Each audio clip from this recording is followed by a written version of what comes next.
नमस्कार। आज हम शिक्षा के बारे में बात करेंगे। बहुत सारे माता पिता का प्रश्न आता है कि हमारे बच्चे की शिक्षा कैसी होगी। तो हम शिक्षा के बारे में कहाँ से देखें,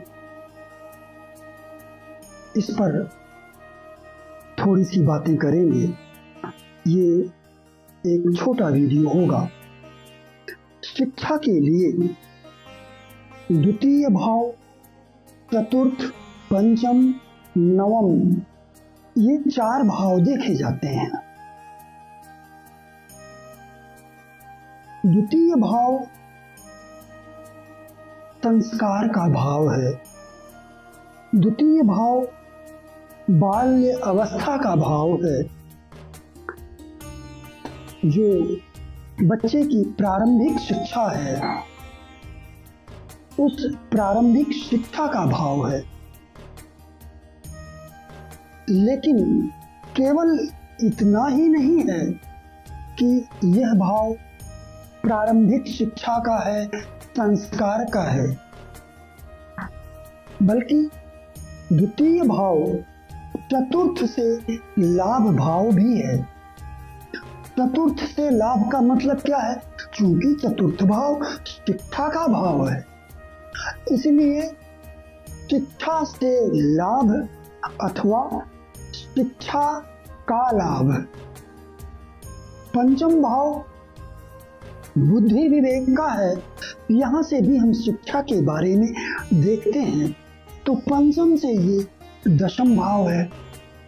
दशम भाव कर्म का भाव है, यानी शैक्षिक कर्म।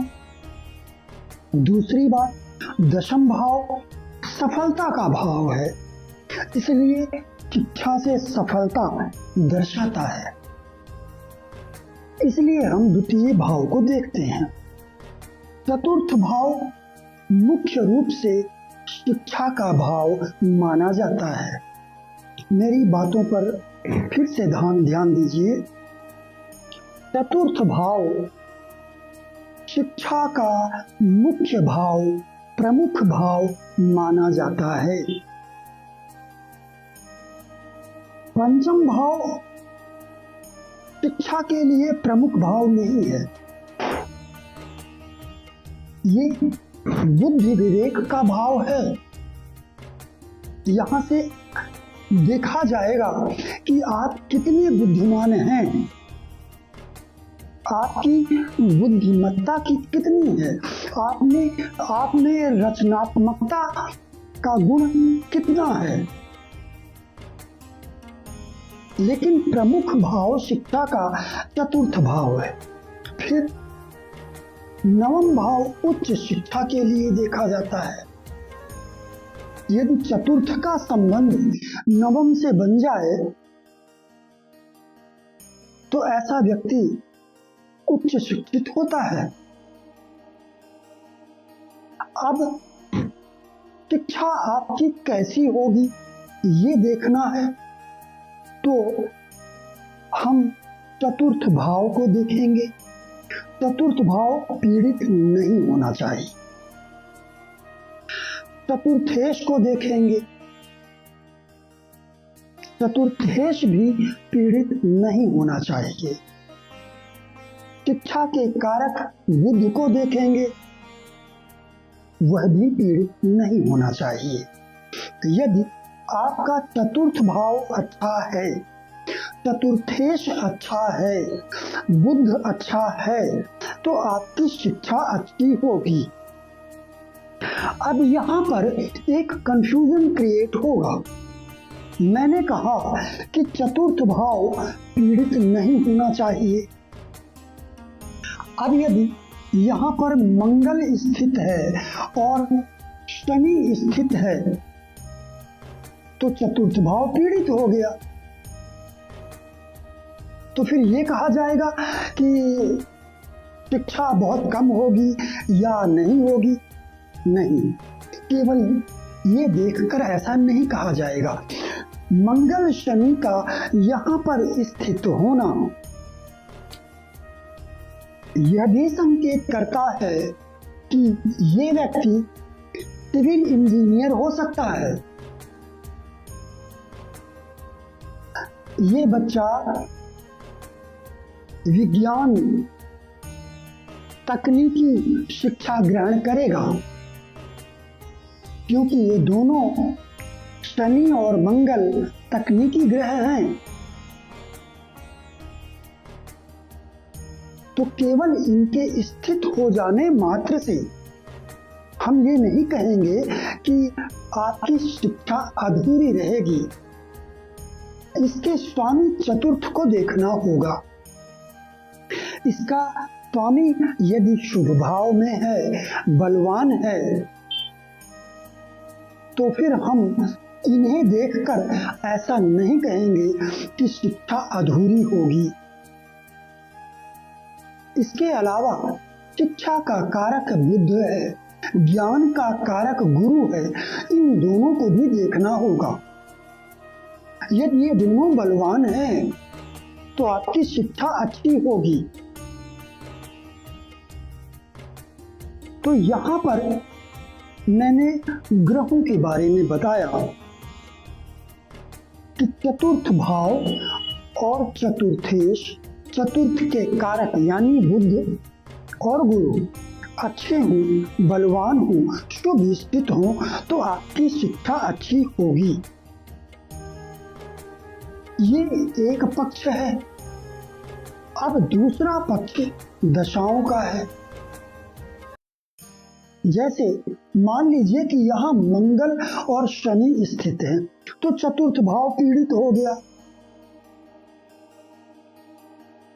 अब चतुर्थेश यदि यहाँ स्थित हो जाए दशम भाव में, तो वो भी मंगल और शनि की दृष्टि से पीड़ित हो गया। फिर बुध, गुरु, इनको देखना होगा। यदि वो ठीक है तो शिक्षा कुछ रहेगी, पूरी शिक्षा, उच्च शिक्षा शायद ना हो।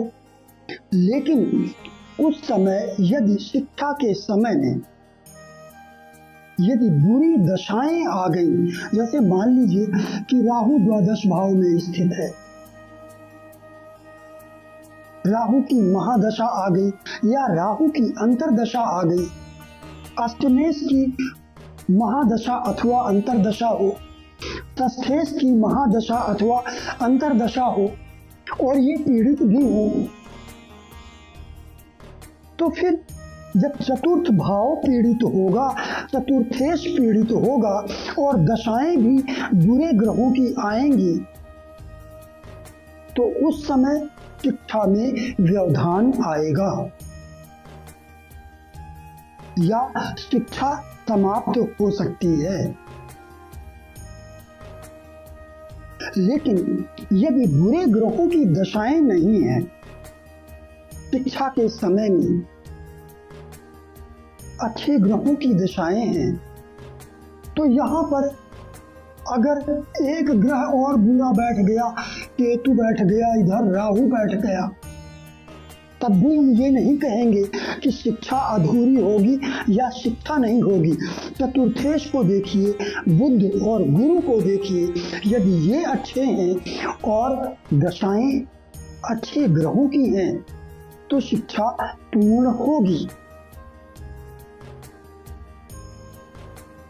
तो इस तरह से शिक्षा के लिए हमें चतुर्थ भाव, चतुर्थेश और कारक बुध एवं गुरु को देखना चाहिए। इसके अलावा शिक्षा के समय में चल रही दशाओं को भी देखना आवश्यक है। यदि दशाएं बुरी हैं तो भी रुकावटें, व्यवधान आएंगी। भले ही आपका चतुर्थ भाव, चतुर्थेश अच्छा हो, लेकिन यदि दशाएं बुरी हैं तो उस समय पढ़ाई में मन ना लगना, मन डाइवर्ट हो जाना, इस तरह की बातें, किसी कारण से व्यवधान आ जाना, रुकावटें आना, ऐसा हो सकता है। तो हमें दशाएं भी देखनी है, चतुर्थ भाव, चतुर्थेश और कारक, इन सभी को देखना है। तो शिक्षा के लिए प्रमुख भाव चतुर्थ भाव है। अब पंचम का रोल क्या है? आप सुनते आ रहे होंगे, पंचम की भी बड़ी महत्वपूर्ण भूमिका होती है शिक्षा में। हम अगले वीडियो में पंचम भाव के बारे में बताएंगे। तो तब तक के लिए आप सभी को नमस्कार।